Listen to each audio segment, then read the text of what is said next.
Bonjour à tous, bonjour à toutes. Bienvenue sur Sport Plus de ce jeudi 14 novembre 2019. Au menu, il y aura les éliminatoires de la Coupe d'Afrique des Nations CAN et Cameroun 2021. Également le tirage au sort de la phase de groupe de la Coupe de la Confédération Total CAF 2019-2020. Également, nous allons parler de la belle prestation des écureuils de roller sport du côté de Kinshasa en République démocratique du Congo lors de la première édition des championnats d'Afrique de cette discipline. Et également, nous aurons les trophées JP Sport, meilleur personnage sportif de l'année 2019. Le vote a démarré depuis le 4 novembre dernier et va s'achever dans quelques heures, précisément le samedi 16 novembre 2019 à 23h59 précises. Et pour cela, nous avons René José Sagbo qui signe son grand retour sur le plateau de Sport Plus. Bonjour René. Bonjour Larios et bonjour amis téléspectateurs. Merci de nous rejoindre. Heureux de vous retrouver. Ben oui, nous reprenons avec l'actualité sportive sur Zaï TV. Bonjour Arnaud Akapo. Bonjour Larios, Adiagbenon, bonjour à toutes, bonjour à tous les internautes. Voilà, on est là au lendemain du match des écureuils du Bénin.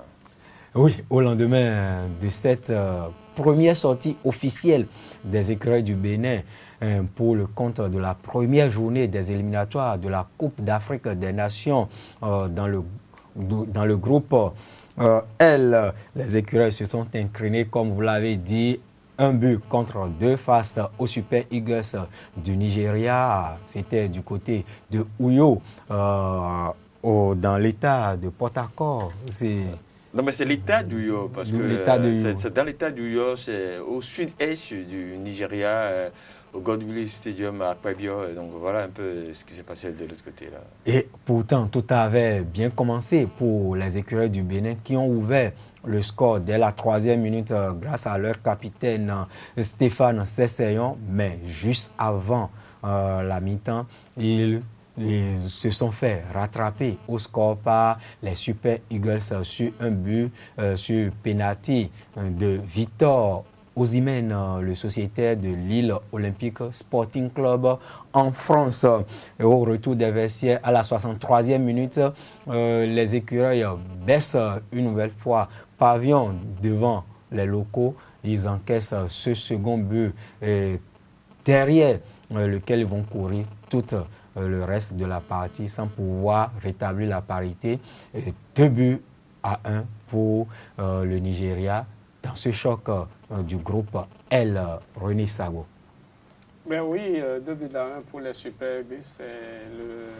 Les écureuils du Bénin peuvent se mordre un peu les doigts parce que à ce stade de la compétition, en ouvrant très tôt la marque, ils ont su quand même mettre un peu en déroute ces Super Eagles, mais avant de se faire rattraper sur un penalty à la 45e minute. Et ici, il faut simplement dire que le Bénin quitte Oyo avec un peu de regret, mais un peu de satisfaction. Lorsqu'on observe un peu cette rencontre, on se rend compte que nous avons eu assez de difficultés en deuxième mi-temps avec un bastion offensif nigérian qui était vraiment assiégeant par rapport au 7m32 où on avait un certain Fabien Farnol qui, il faut le dire, a été excellent dans cette rencontre. Et surtout, coup de chapeau au duo et Nabil Yarou Moutondi qui ont su tenir parce qu'au vu de la rencontre, on aurait pu avoir un carton parce que nous avons vu des Nigériens vraiment en forme avec ce but de Samuel Kalou, un but solitaire où il a su quand même balayer toute la défense avant de pouvoir marquer. Et pour le match retour, on peut quand même déjà être content du retour d'Olivier Verdon, mais pas pour le match retour, pour la deuxième journée. Pour la deuxième journée, pardon. Et surtout, avoir en tête que le match dimanche prochain est un match capital où toute défaite est interdite si on veut vraiment aller du côté du Cameroun. Voilà. Arnaud Akapo, le Bénin reste égal à lui-même. Le Bénin joue avec ses valeurs que tout le public sportif africain a découvert. C'était du côté de l'Égypte en juillet dernier. Un Bénin, le système de jeu c'est clair, 4-1, 4-1. Le système, oui, 4-1, 4-1 ou même, je peux le dire ainsi, 5-4-1 parce que quand c'est délicat, Adeoti devient un défenseur carrément, il vient dans l'axe pour faire le travail. C'est le premier relanceur de l'équipe, donc oui, en fait, il faut jouer avec ses qualités. Et Michel Duchier a si bien trouvé cette alchimie-là pour pouvoir permettre à l'équipe béninoise de jouer. Quand on est contre les grands, écoutez, on verrouille tout et on attend de faire le jeu. Dans le match d'hier, c'était ce qu'il fallait faire. Contre le Nigeria, quand vous avez une attaque composée de qui? Osimhen Victor, Samuel Kalou, Ahmed Moussa, ou qui a encore mis le terrain, Wilfried Ndidi. Vous pouvez faire quoi contre cette équipe-là si ce n'est pas pour aller défendre, ce n'est pas pour aller faire bloc bas? Et c'est ce qu'il a su faire. Heureusement, malheureusement pour nous, on a su marquer très tôt, dès la 3e minute. Vous savez, c'est un couteau à double tranchant. Quand vous marquez très tôt contre une équipe pareille, vous êtes sûr de pouvoir défendre pendant les 87 minutes restantes. C'est ce qui s'est passé. Si le Bénin peut-être avait marqué en début de deuxième mi-temps, les Nigérians peut-être auraient pu douter pendant 45 minutes. Je dis, mais avec les déploiements, avec les efforts, je serais un peu fatigué. Mais marquer très tôt, c'est que tout le reste du match, c'est la défense à outrance qu'il fallait faire. Et c'est ce qui a fait qu'ils n'ont pas pu supporter. Vous avez constaté qu'avant l'égalisation, 45e, il y avait tellement d'attaques, tellement de déploiements offensifs qu'ils avaient pilonné l'équipe. Le penalty était survenu. Donc voilà, pour moi, c'est un peu de regret et beaucoup de satisfaction. Contrairement à ce que disait René Messon quand il disait, René Sarou quand il disait que peu de regrets, peu de satisfaction. Il dit c'est peu de regrets, beaucoup de satisfaction. Dans un match où le Nigeria a outrageusement dominé. Dans un match où le Bénin était dans l'antre des Nigérians. Écoutez, 2-1, il faut même applaudir. Oui, applaudir surtout que l'équipe béninoise a effectué ce déplacement, cette expédition du côté de Ouyo avec un effectif décimé. Très décimé. Les absences dans la charnière centrale de Khaled Adenon, ajoutées à Olivier Verdon. Et en attaque, on a eu également Sebio Soukou qui, à la dernière minute, à cause d'une intoxication alimentaire, a été déclaré forfait pour le compte de cette rencontre. Mais comme Fernando Jesús l'a dit ici la semaine dernière, tous les joueurs retenus par Michel Duchier méritent d'être là et peuvent faire l'affaire. Et ils ont réussi à limiter les dégâts du côté d'Ouyo. Les regards sont désormais tournés vers le stade Charles de Gaulle de Porto-Novo, où va se dérouler le dimanche 17 novembre 2019 la deuxième journée de ces éliminatoires contre la Sierra Leone qui a été tenue en échec, un but partout par le Lesotho sur ses installations. Et comme vous l'avez dit, c'est déjà capital. Comment aborder une telle rencontre lorsqu'on est Bénin dernier à la fin de la première journée? Non, il faut simplement dire que dimanche prochain, il va falloir aller très tôt au charbon parce que, je vous le dis, cette équipe sierra-léonaise aussi a battu le retour de certains internationaux qui évoluent en Europe et donc viennent à Cotonou certainement pour faire un résultat. Mais je pense que nous sommes sur nos propres installations. Nous savons que dimanche, la défaite est interdite, pas de match nul. Il faut absolument qu'on engrange les 3 points parce que la suite de la compétition ne serait pas facile. Nous jouons à domicile. L'objectif, c'est de prendre les 9 points à domicile et aller négocier les autres matchs du côté de l'extérieur. C'est vrai, tout à l'heure, Arnaud parlait beaucoup de satisfaction. D'une satisfaction, je veux parler d'une défaite logique. Non, pas la peine. Une défaite ne nous arrange pas. C'est vrai qu'au vu de la physionomie de la rencontre, On a su limiter les dégâts, mais je pense que ce n'est pas encouragé. Le Bénin fait partie des 8 meilleures équipes sur le plan africain et a forcément ça à défendre. C'est aussi vrai qu'il faut saluer le travail de cette équipe hier parce que ne fait pas 2-1 du côté du Nigeria qui veut, mais désormais, dimanche prochain, il va falloir mouiller plus le maillot et ne pas sous-estimer l'adversaire. C'est ça surtout le grand danger, parce que le match de dimanche prochain s'annonce difficile pour nous. Vous savez, la Sierra Leone, c'est vrai, a été tenue en échec, mais vient à Cotonou avec 1 point dans son escarcelle et tentera bien sûr de surprendre les écureuils du Bénin. Donc, on sait à quoi s'en tenir. Michel Dussuet l'a dit, il va falloir oublier le match d'hier et faire face à la nouvelle rencontre et on verra bien le résultat dimanche prochain. Oui, un match compliqué pour le Bénin le dimanche prochain lorsqu'on sait qu'à domicile, les écureuils patinent un peu. Exactement, c'est extrêmement difficile parce que la Sierra Leone qui comptait engranger 3 points n'a pu obtenir qu'un seul. Et donc ces Sierra Leonais, leur calcul également a été faussé. Donc ils viennent à Cotonou pour essayer d'accrocher les écureuils du Bénin. Et c'est toujours compliqué également pour les écureuils de jouer contre des équipes supposées plus faibles. D'accord? Quand les équipes sont supposées être plus faibles, c'est que le Bénin doit pouvoir faire le jeu. Alors que quand on sait intrinsèquement que qualitativement ce n'est pas également ça, c'est très compliqué pour jouer également à la Sierra Leone qui est un pays anglophone. Et donc c'est une équipe teigneuse, joueuse, et comme je le disais, vient à Cotonou également pour faire quelque chose parce que c'est vrai, on fait partie des 8 meilleures nations de la CAN, mais ça c'était du passé, ça c'était il y a 4 mois à l'arrière. C'est vrai, après on a battu la Côte d'Ivoire en amical, on a tenu tête un peu à l'Algérie qui s'en est tiré sur un pénalty. Mais ça également, c'est du passé. On voit maintenant 2021, comment faire pour aller?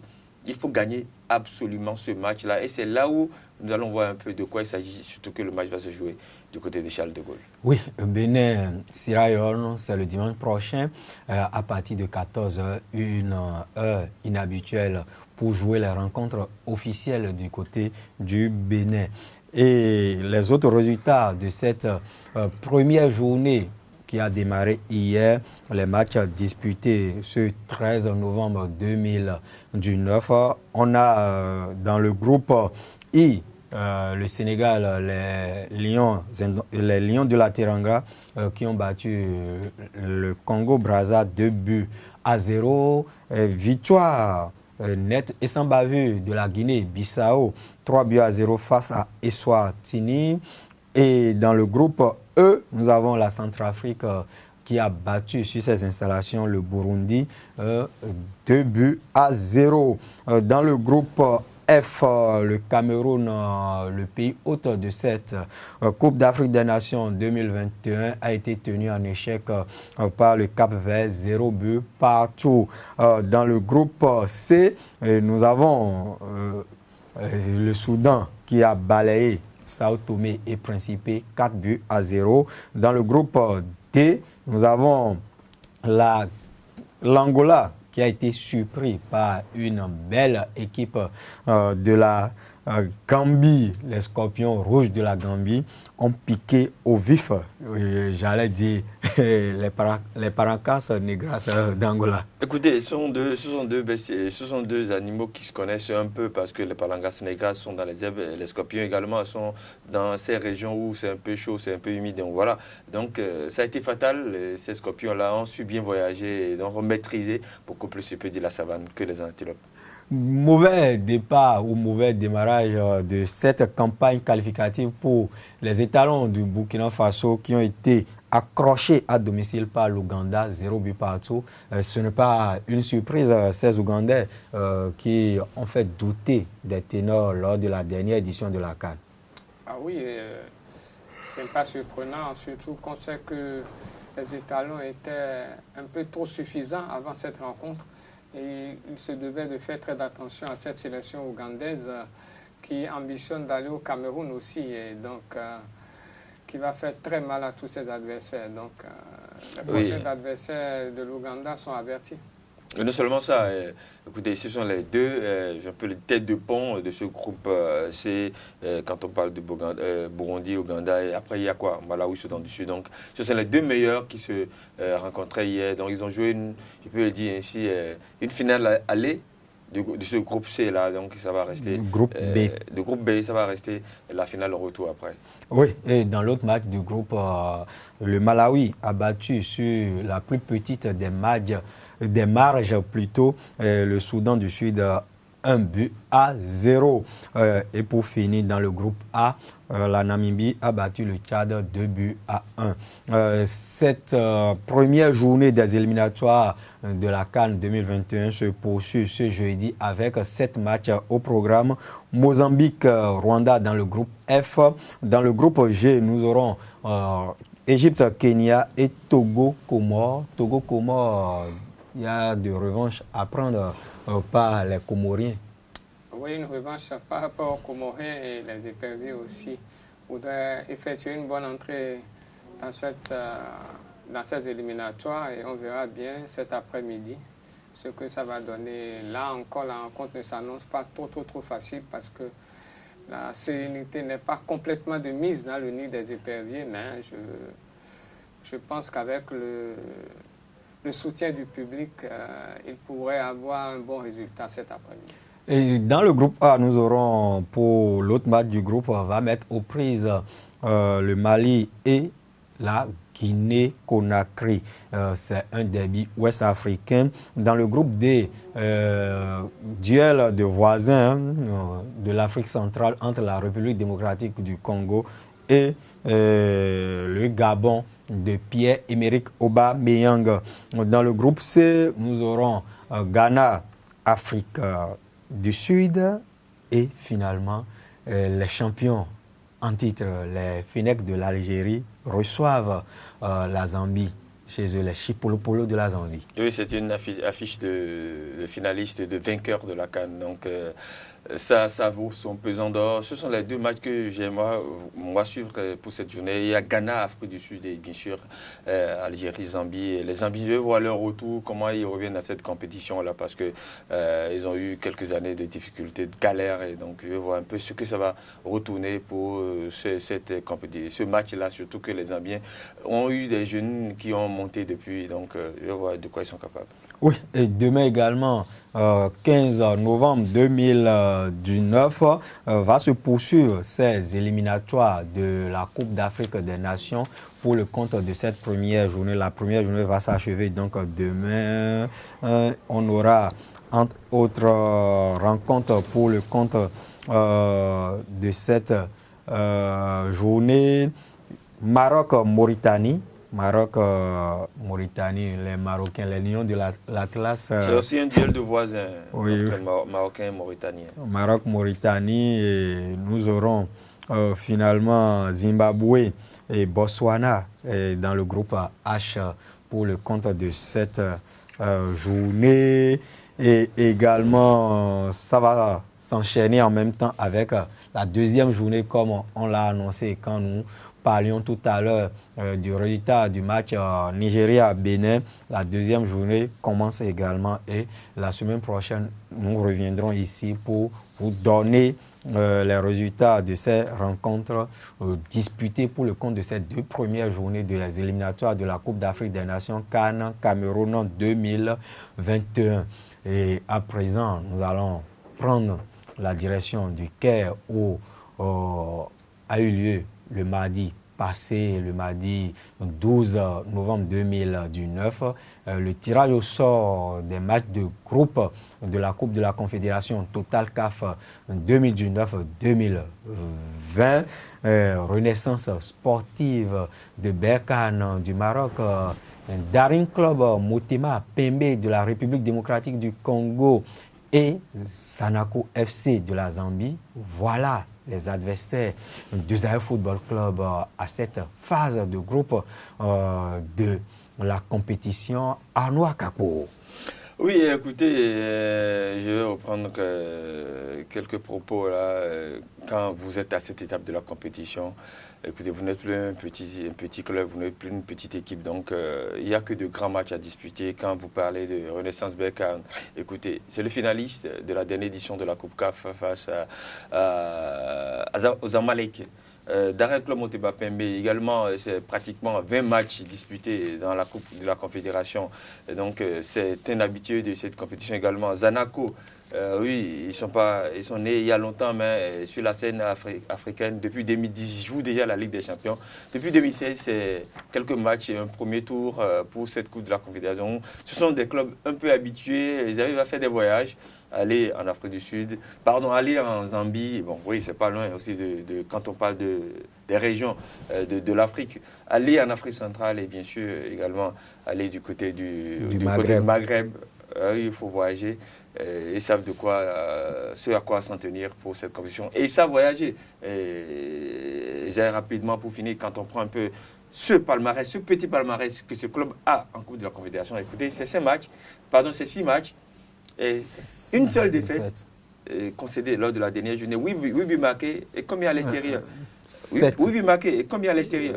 6 à l'extérieur. Donc, c'est un club qui sait aussi voyager et qui a eu 2 qualifications.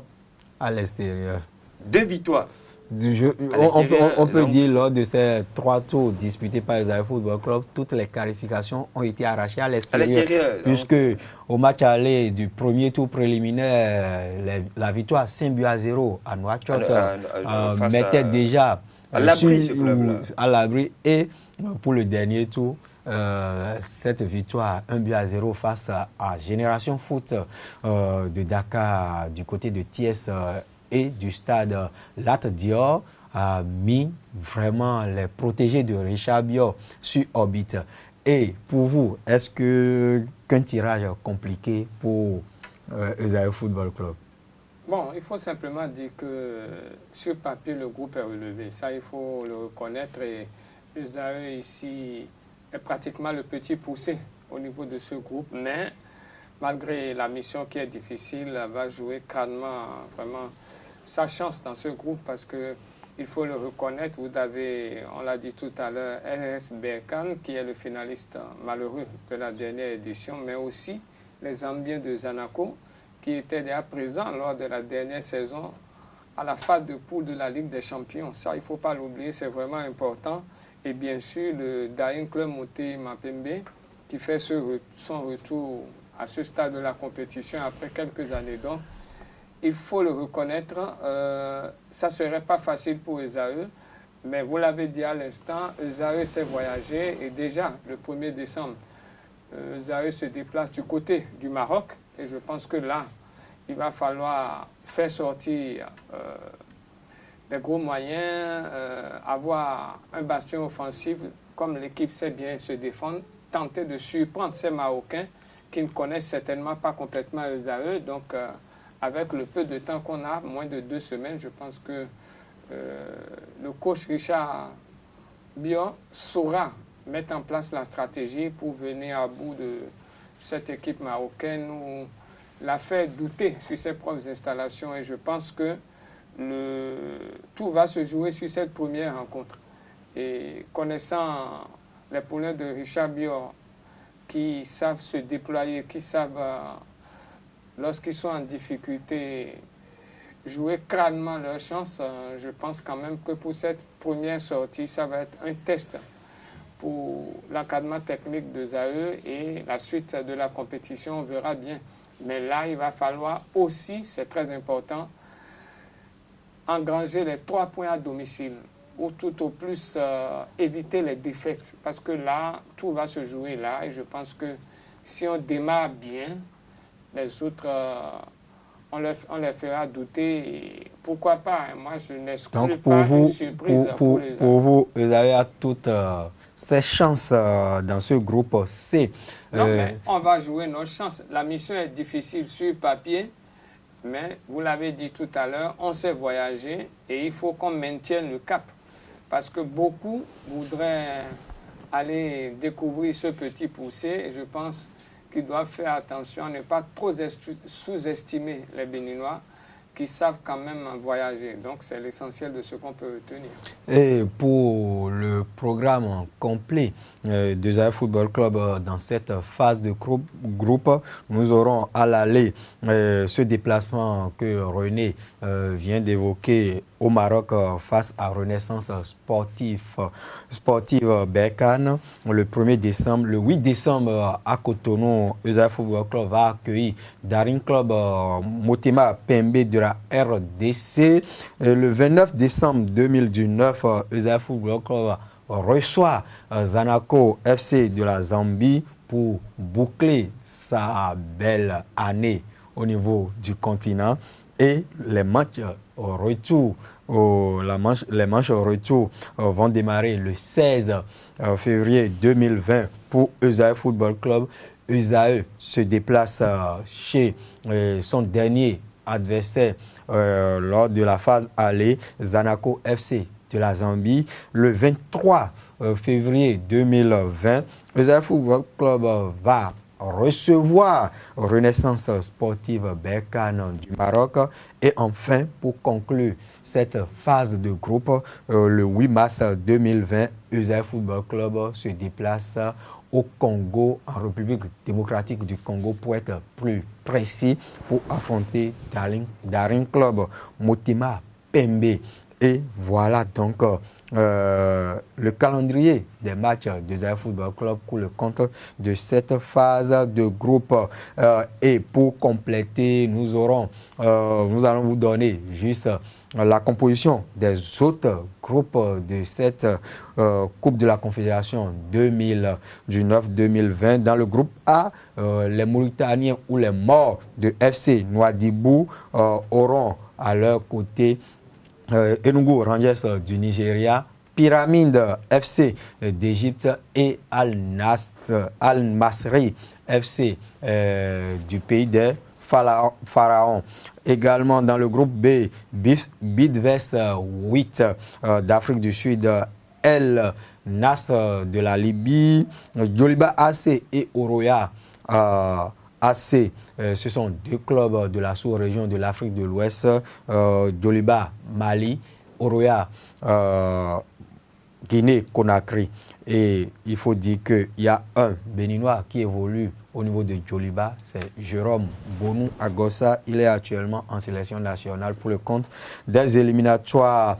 Et pour finir, le groupe D, nous aurons FC San Pedro de la Côte d'Ivoire, Hassania Agadi du Maroc, Eimba FC du Nigeria et enfin Paradou AC de l'Algérie. Voilà les compositions de ces différents groupes pour le compte de la phase de groupe de la Coupe de la Confédération 2019-2020. Et nous reviendrons pour prendre les nouvelles ou les impressions du président Clément Adéoti Adéchian après le tirage au sort. Surtout, comment compte-t-il faire pour renforcer un peu l'effectif de Richard Biot avant le démarrage de cette phase de groupe? Alors, ce que nous pouvons retenir, c'est que là, systématiquement, nous avons bouclé 24 licences. Il ne nous reste que 6 licences, ce qui est beaucoup déjà pour renforcer l'effectif que nous avons, qui a certaines hégémonités, qui jouent ensemble, et il ne faut pas les déchiqueter non plus. On ne va pas créer une nouvelle équipe pour aller jouer la même compétition qui continue. Si on le fait, ça sera à nos risques et périls et à nos corps défendants. Ça va être désagréablement dangereux pour Zaïre. Tout ce qu'on peut faire, c'est d'étoffer les points faibles de notre équipe, et on les connaît. Et renforcer l'attaque, par exemple, et redoubler certains postes au milieu du terrain pour relayer de temps en temps, pour avoir un banc plus fourni, pour que dans les remplacements, on puisse sentir quand même qu'on a des joueurs de qualité qui rentrent, qui apportent des souffles nouveaux. Et puis, pourquoi pas au niveau des latéraux, essayer de renforcer, parce qu'on a remarqué avec Génération Foot qu'on passait beaucoup par là. Donc, du coup, je crois qu'on a 6 joueurs, 6 recrutements possibles pour avoir les 30, et 6 bonnes occasions pour nous d'avoir une équipe plus aguerrie encore pour aller plus loin. Donc, nous avons la capacité de le faire, nous allons le faire très vite en plus. Je crois qu'on n'a aucune manière particulière, à part performer déjà en championnat répéter les gammes avec les joueurs que nous avons et en espérant que de cette répétition-là découlera quand même certains automatismes qui nous conduira à présenter une meilleure physionomie en coupe africaine.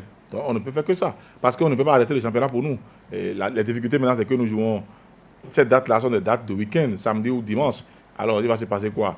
On aura 2 compétitions par semaine, certainement décaler les matchs de Esaü au mercredi. C'est pas comme on le fait dans les autres pays, souvent. On décale en avancée les matchs d'Esaü au mercredi pour nous permettre de nous préparer pour jouer les week-ends. Donc, et puis il y a les moments où on doit voyager où ça va être compliqué. Donc il faut maintenant manager tout ça, essayer d'avoir un effectif plus étendu, plus large, capable de tenir sur 2 compétitions. C'est ça les grandes équipes en fait. C'est ça les grandes équipes. Vous voyez en Europe, non? On joue Europa League le jeudi, on joue le championnat le dimanche et ça reprend encore, ainsi de suite. Champions League le mercredi, on joue le championnat le dimanche. On n'a pas le temps quand on est une équipe professionnelle. Et le Bénin est en train de se professionnaliser. Nous devons apprendre ça. C'est aujourd'hui Esaü. Demain, c'est sûr que ça va être d'autres qui vont nous suivre, qui vont nous emboîter le pas. Nous, on montrera le chemin déjà maintenant, que c'est faisable, c'est jouable. Si nous, on l'a fait, les autres vont pouvoir le faire, forcément. Et ils le feront. Et c'est ce que nous espérons. Vous avez donné sur ce plateau vos avis, vos analyses pour ce groupe que Esaü Football Club a hérité. Il y a l'un de nos confrères, Hakimé Ousseï, qui également a livré ses premières analyses après le tirage au sort, c'était le mardi dernier.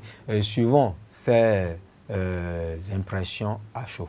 Quand on a joué Salitas au second tour de la Coupe de la Confédération, quand on a joué Génération Foot à l'occasion du tour de cadrage, ce sont 2 clubs écoles qui font parler d'elles, et qui font parler d'eux pour dire les choses de façon plus claire.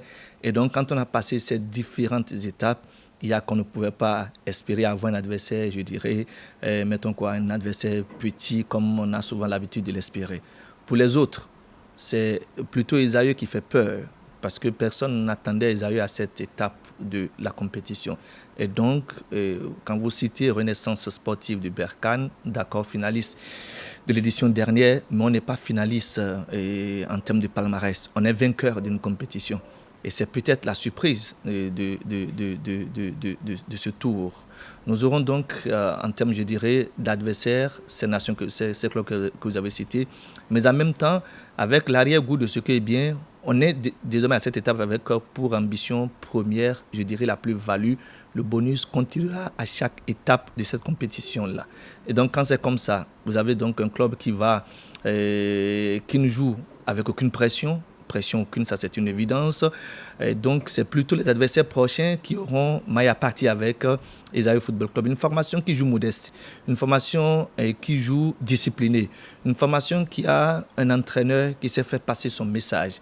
Et ce qui me réjouit davantage, c'est que, avec de petits moyens, Esaü a pu faire grand chose. Et quand on va y ajouter de gros moyens, quand on va y ajouter, je dirais, des éléments qui manquent, parce que j'ai entendu à l'occasion de la rencontre remportée par Esaü, c'était le dernier, la manche retour du tour de cadrage, le président annonçait déjà les couleurs de ce qui est bien, l'effectif sera étoffé. C'est vrai que quand on a 24 licences et qu'on a 6 à compléter, il faut véritablement étoffer en qualité le groupe. Et je veux espérer que cette qualité vienne apporter un plus à Esaü, à l'effectif actuellement présent, pour que les clubs que vous avez cités, Renaissance sportive de Berkane, le Daring Club Motema Pembe, c'est un nom que nous avons entendu, qui nous a même bercé dans notre enfance. Zanaco de la Zambie, ce n'est pas nouveau, c'est un gros nom des coupes africaines. Donc, ces différents clubs auront certainement à mieux se préparer et à savoir que quand on a un adversaire qui s'appelle Esaü Football Club, il faut savoir se relever tôt. Et pendant qu'il se lève tôt, c'est que Esaü joue sans pression aucune, va dérouler. Et je veux espérer que la marche vers la performance puisse se poursuivre. Et ça, pour en arriver là, il va falloir, là j'aborde notre point du sujet, sans même en avoir eu la question, c'est comment est-ce que ça va se préparer, comment est-ce qu'ils vont travailler, qu'est-ce qui va être mis, je dirais, bout à bout afin que on puisse être bien représenté à cette étape de la compétition. C'est de ça qu'il va s'agir maintenant. Sinon, en gros, je ne vous dirai pas que c'est un groupe difficile. Non, il n'est pas difficile. Quel que soit le groupe, il ne sera pas difficile pour Esaü parce que Esaü a déjà donné le ton de ce que quel que soit l'adversaire, il joue sur l'adversaire qui est en face et comptant, je dirais, sur la sagacité et la discipline des joueurs, je crois que, on peut espérer de grosses surprises avec ce club du Bénin. Restons sur le continent et en football pour parler de la Coupe d'Afrique des Nations U23 qui se déroule actuellement du côté de l'Égypte avec 8 sélections nationales qui participent à cette compétition. Lors de la première journée disputée le 8 novembre dernier dans le groupe A, l'Égypte, le pays hôte, a battu le Mali 1-0. Le Cameroun et le Ghana se sont séparés dos à dos sur le score d'un but partout. Le groupe B, le 9 novembre, le lendemain, le samedi dernier, la Côte d'Ivoire et le Nigeria se sont affrontés. Victoire des éléphantos ou des éléphants Espoir, 1-0 face au Super Eagles Espoir. Afrique du Sud, Zambie, 0 but partout dans ce groupe.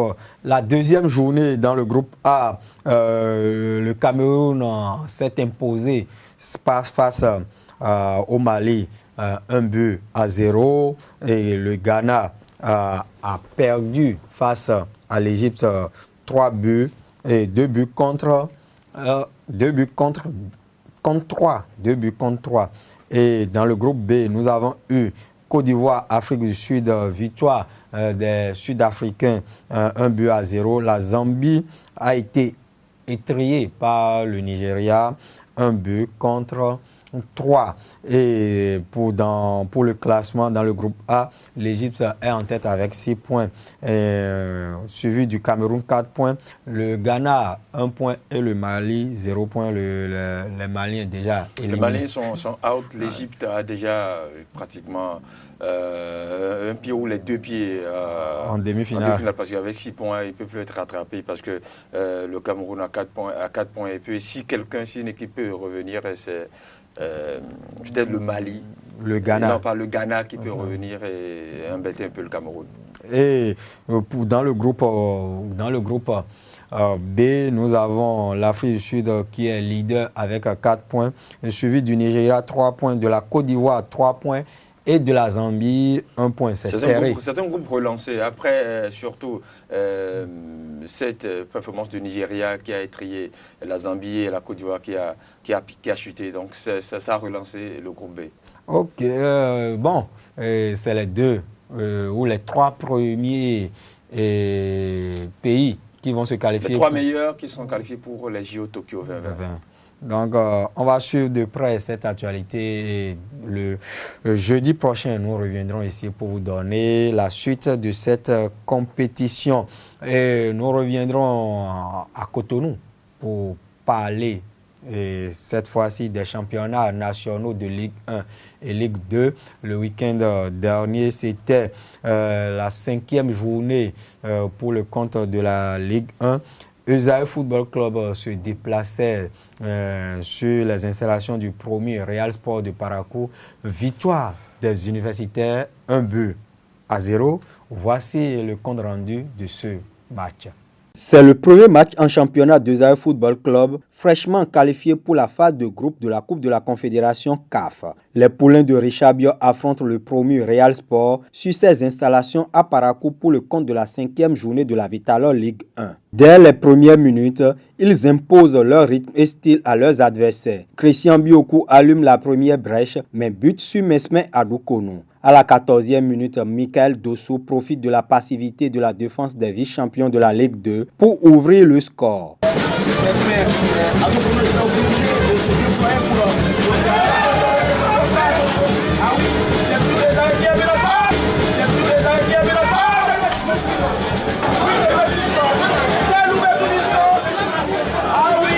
Cette première période, les universitaires donnent un récital au public paraquois jusqu'à la pause.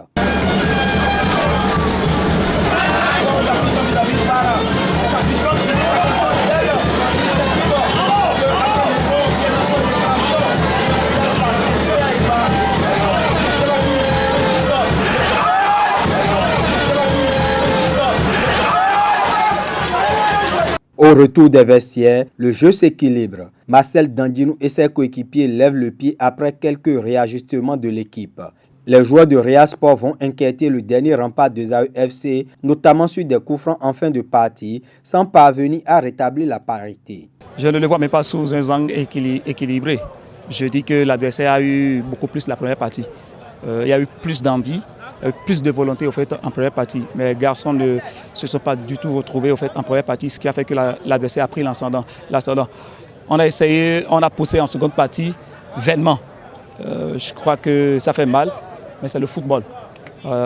Ils ont envie au fait d'aller chercher le but égalisateur, ce n'est pas arrivé. Le travail continue. Pour ce déplacement à Parakou chez le promu, Real Sport, Richard Bio a laissé 3 de ses 4 au repos. Rochdan Bello, Eric Aklogan et Emmanuel Samuel. Non, moi je crois que tactiquement, nous on est en place. C'est là où on prend ce que nous faisons de plus que toutes les autres équipes. Tactiquement, nous sommes en place. Sinon, Real, c'est une très belle équipe qui joue au ballon. Mais nous avons mis en place un dispositif qui ne leur permettait pas de dérouler leur football. Et puis, en seconde partie, ils ont joué parce que nous, on est fatigués. Voilà une équipe qui ne s'est pas du tout reposée. On a fini le championnat. On a enchaîné avec la coupe. On enchaîne en même temps avec le championnat. Vraiment, on est fatigués. Grâce à cette deuxième victoire de la saison, Esaïe Football Club occupe provisoirement la 5e place du classement avec 7 points en attendant la reprogrammation du match de la 4e journée contre la Jeunesse Athlétique de Cotonou-Jacques, leader avec 2 unités de plus. Avec vous, Arnaud Akako, les autres résultats de cette 5e journée de la Vitalo Ligue 1. Oui, il faut dire qu'en dehors de cette victoire de Jacques également est allé faire une très bonne opération. C'est UPONM, victoire des Poulains. De Vizir Touré, 1-0. Ayema également a fait une très très meilleure opération.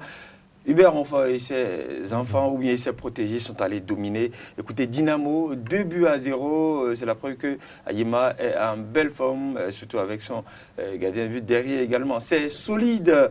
Donc, pour les petites mauvaises opérations, qu'on peut le dire ainsi, c'est Aspa qui à domicile a été, c'est vrai, il y avait le champion en titre en face, contraint au partage des points, 0 but partout. Énergie était en déplacement chez Panthère, c'est également 0 but partout entre ces deux formations. USS Craqué, GSP, 1 but partout, penalty pour... GSP, penalty pour... également pour l'USS Craqué. Le match s'était déroulé du côté du centre d'excellence de Misrete. Je crois qu'on a parcouru ce match-là également. Béquet à domicile s'est fait peur, mais il a fini par l'emporter devant Tonnerre. 2-0. Égalisation de Tonnerre, 2 buts partout. Et dans la dernière, Béquet a pu l'emporter. 3-2 pour cette rencontre-là. Et donc, au classement, on peut le dire ainsi, hein, ça a un peu changé. Avec la Jacques. Jacques qui, en 4 journées, a 3 victoires, 9 points, une défaite. Et donc, passé devant avec 9 points pour ce club-là, pour le compte de la première division. La Jeunesse Athlétique de Cotonou partage cette position de leader avec, je vais dire, les Buffs FC du Borgou, oui, et également l'Union Sportive de Semekrake qui dispose également de 9 points. En 4e position, nous avons Béquet FC de Bembereke qui a 8 points au compteur. Esaïe Football Club quitte la 10e place pour la 5e grâce à cette victoire en déplacement chez le promu Real Sport. Esaïe est désormais 5e au classement avec un match en retard. Le match qu'on dispute ce jeudi après-midi et c'est contre le leader, la Jeunesse Athlétique de Cotonou, Jacques. En cas de succès de Richard Bio et de ses poulains, ils prennent seuls le contrôle de la Ligue 1 pour après 5 journées. Et vous suivez, il y a le club du peuple, comme on le qualifie, la Tonnerre qui n'y arrive pas du tout en ce début, si je peux, après 5 journées, en ce début de championnat. Alors, effectivement, plus rien ne va pour cette équipe de Boycon qui multiplie les contre-performances. On se pose la question de savoir ce qui se passe vraiment. Et puisque déjà, lors de la défaite du Stade Sakakena de Gézéré, de Kandi, l'entraîneur de cette équipe affirmait qu'ils vont aller revoir leur copie et qu'ils avaient livré une très belle rencontre. Et il faut simplement dire que l'encadrement technique joue gros parce que là, les voix s'élèvent du côté des supporters, surtout du bureau directeur de Tonnerre, pour que quelque chose soit fait pour éviter le naufrage parce que cette équipe qui a fait assez de recrutement ambitionne quand même de pouvoir jouer le titre. Mais là, après 5 journées, il faut l'avouer, 2 points gros différentiel, moins 4, ce n'est pas pour arranger les choses. Donc, souhaitons que quelque chose soit fait pour que la situation revienne à la normale. Et pour revenir à l'équipe de Zaïre, il faut simplement dire qu'en cas de victoire cet après-midi aussi, le Zaïre va prendre la tête, va se retrouver avec 10 points, tout comme Jacques. Donc, chaud d'empoignade au stade René Pleven. Et pour Vizi Touré, il affirme que entre Zaïre et Jacques, ces 2 équipes qui se connaissent et la rencontre s'annonce très, très, très enlevée. Il respecte l'adversaire. Esaü, qui aujourd'hui est dans la cour des grands, mais ils entendent jouer calmement leur chance cet après-midi. Et également, cette rencontre, c'est un duel entre des amis, des frères. Oui, Richard Biot et Vizi Touré. Oui, et ce sont 2 coachs qui se connaissent parfaitement. Ils sont amis seulement que sur le terrain aujourd'hui. Écoutez, ce ne serait pas aussi amical. Surtout que lors de l'exercice dernier, le Zaïre Football Club a courbé les chines face à l'Ajax lors des 2 rencontres à l'aller comme au retour. 1-0, 1-0. Donc, le Zaïre... Il y a une petite revanche à faire. Oui, à prendre lors de cette rencontre. Les résultats de la Vitalor Ligue 2 avec vous, toujours à Nouakchott. Oui, il y a eu un très intéressant match entre Avancourt Minisport et Tanika. 4-2. 6 buts ont été marqués au cours de cette rencontre-là. L'autre match aussi qui a vu un score prolifique, c'est bien sûr Cavalier, la Estado, 3-2 entre ces 2 formations. Espoir du Savalou, oui, logiquement a battu Soleil qui ne brille plus, sinon ne brille pas depuis le début de ce championnat de 2e division. 2-1 à Djidja en déplacement a battu AS Cotonou, 0 but contre 1. C'est assez rare pour le signaler parce que AS Cotonou ambitionne monter en Ligue 1, ça n'a pas marché l'autre saison. 1 but partout entre Audio et Zazira, 0-0 entre Assos et Éternel. Victoire en déplacement de la c'est dynamique, c'est aussi assez rare pour le signaler. Puis les requins de l'Atlantique ont partagé la poire en 2 avec Entente. C'est du côté de Candy que ce match-là a eu lieu. Je crois que j'ai tout parcouru pour les résultats de cette 4e journée de la Ligue 2. Oui, le résultat qu'on peut ajouter, c'est la défaite, la lourde défaite de l'AS Police à domicile devant Dynamo d'Abomey. 3-0. Les policiers qui nous ont fait rêver lors de la journée précédente, lors de la 3e journée avec ce succès entre Fred Dam. C'est un coup sûr, oui, entre Fred Dam face à Djidja. Vraiment. Ils sont retombés dans le travers, on peut le dire ainsi. Voilà. Donc, le problème est que la sérénité est revenue dans le camp au niveau des policiers. Parce que, souvenez-vous, ils sont descendus en 2e division dans des conditions un peu difficiles. Mais c'était depuis février, je ne m'abuse. Non, mais je veux dire, si la situation est revenue à la normale, parce que les policiers ne sont pas bien positionnés actuellement dans ce classement. Pour une équipe qui vient de la Ligue 1, ça pose problème. De toute façon, on l'avait dit sur ce plateau, la tâche ne s'annonce pas facile aux équipes qui seront descendues en 2e division. Et là, il va falloir faire quelque chose très rapidement au risque de descendre très tôt en division. Ces policiers risquent de prendre le même chemin que UNB, Mambanoa, pourquoi pas. Parce qu'à l'allure là, je ne le souhaite pas, mais je parle des chiffres. À l'instant, je demandais c'est en fonction des chiffres que je parle. Ils risquent, si ça va continuer comme ça, parce qu'ils avaient commencé comme ça en Ligue 1, on se disait, mais ça va revenir avec un Assouan, ça va se corriger. Ça ne s'est jamais corrigé, il a été débarqué. On a vu Francis Onoukou prendre la relève pour le moment, et puis à partir de la 15e journée ou 16e journée, ils ont été suspendus et relégués en Ligue 2. Bon, j'espère qu'ils vont retrouver ce qui leur manque et pouvoir se maintenir cette fois-ci. Ah oui, ce qui leur manque pour les policiers, en parlant des policiers. Mais rien ne manque aux écureuils de roller sport. Ces écureuils qui, sur le continent, dans des tournois sous-régionaux et dans des tournois sous-régionaux plutôt et régionaux, dites leur loi à leurs adversaires. Lors de la première édition de l'Africa All Game qui s'est déroulée la semaine dernière du côté de la République démocratique du Congo, ces écureuils ont remporté au total 56 médailles, dont 25 en or, 18 en argent et 5 en bronze. Écoutez, le roller sport, c'est une discipline qui est née il n'y a pas longtemps, mais qui fait parler d'elle sur le continent.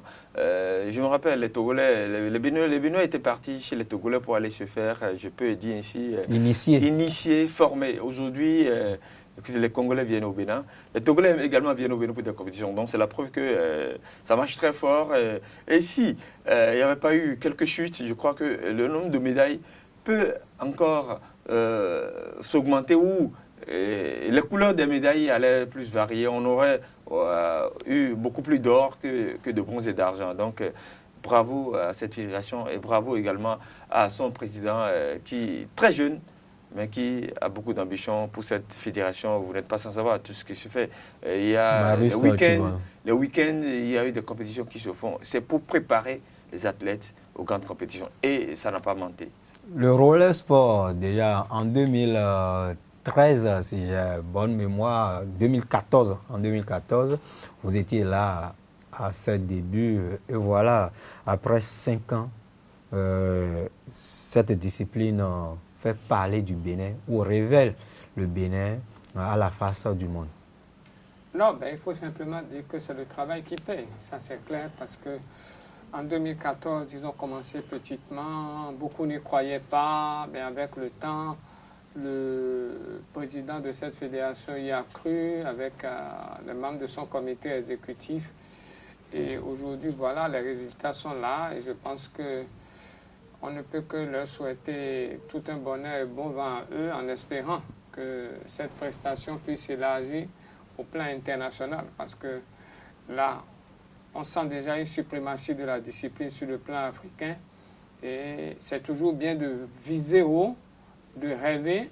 Pourquoi ne pas avoir une couronne mondiale, même si ce n'est pas tout de suite pour avoir le titre, être quand même dans le peloton de tête sur le plan mondial. Je pense que ça serait largement mérité pour cette fédération qui fait quand même beaucoup, c'est pas facile. Ils innovent des compétitions les week-ends. Je pense que ça permet de garder la forme des athlètes et le résultat est là. Voilà.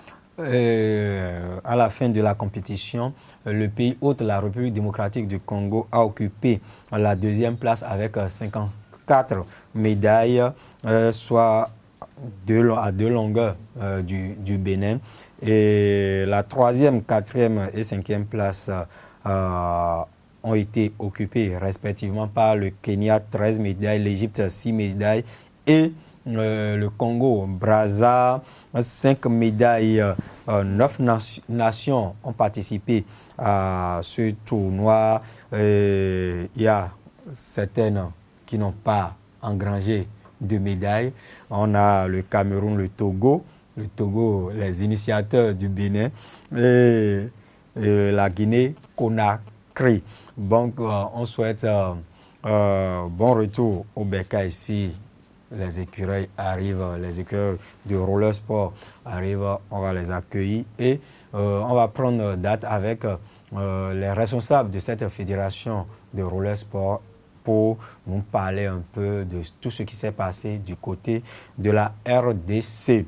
Et pour finir cette émission, nous allons prendre les nouvelles des trophées JP Sport 2019.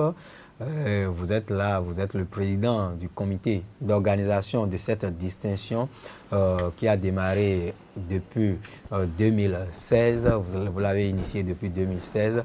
Aujourd'hui, nous sommes à quelques heures de la clôture des votes pour le compte de l'édition, de la 4e édition. Comment est-ce que les internautes se manifestent? Ben merci, il faut simplement dire, nous sommes exactement à 72 heures, puisque mercredi, samedi prochain, nous allons boucler à 23h59 les votes. Et il faut simplement dire que ça bouge énormément, énormément du côté des votes. Et là, assez de monde.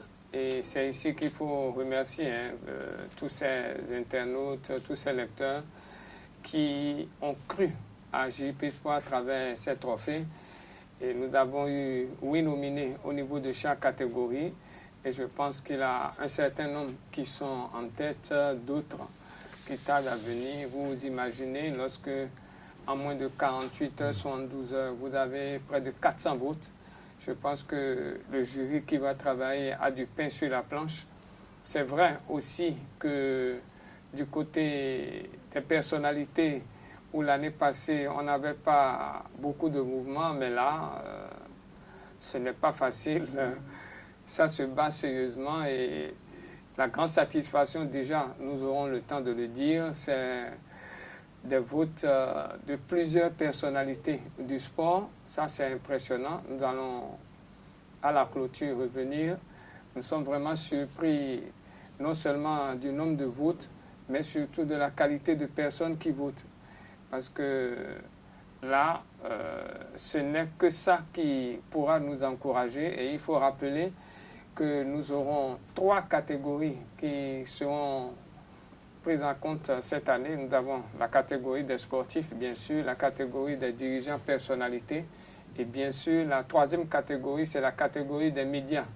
La catégorie des médias où le vote se fera essentiellement par les journalistes de la rédaction de JP Sport. Et d'ici la fin du vote au niveau des 2 premières catégories, nous allons rendre public la short list au niveau des 3 qui seront en compétition pour la catégorie médias 2019. Il faut rappeler que nous sommes partis d'abord de 9 nominés au niveau de cette catégorie, entièrement dessinés par la rédaction de JP Sport. Et ensuite, il a eu la short list de 3 qui est déjà arrêtée, qu'on connaît et qu'on va rendre public samedi. Et le 8 décembre, on rendra public, bien sûr, le nom du lauréat. Et nous allons aussi, en donnant la liste, en donnant la short list, donner quelques critères qui ont poussé la rédaction à choisir. Voilà. Mais est-ce que vous pouvez dévoiler ces critères ici en exclusivité pour Esaü TV? Non, les critères déjà sont simples. Il faut d'abord que les hommes de médias, journalistes, toutes catégories confondues, aient un organe de presse en bonne et due forme et animent, si possible, au niveau de la catégorie télé-radio et leurs émissions. D'abord, ça c'est le premier critère. Le deuxième critère, c'est la couverture des événements sur le plan national et international. Deuxième critère, un troisième critère que je peux vous donner avant les autres critères, c'est que le comportement du journaliste sportif sur les lieux de reportage et son appréciation par rapport à ses collègues. Parce que nous avons pu tendre nos micros au niveau du milieu sportif par rapport aux 9 qui ont été nominés pour avoir un peu... la moralité, vous voulez parler de la moralité, surtout ce que pensent les confrères par rapport à cela. Et à partir de là, on a rendu public au niveau de notre plateforme de tout ce qu'on a eu à tous les journalistes de JP Sport qui, en toute liberté, ont pu voter, ce qui nous a permis de dégager les 3. Bon, pour ce qui concerne les autres, on en a 1 ou 2 critères, on reviendra dessus très prochainement. Donc, merci. le samedi, nous allons boucler définitivement le vote et attendre impatiemment le 8 décembre pour donner la liste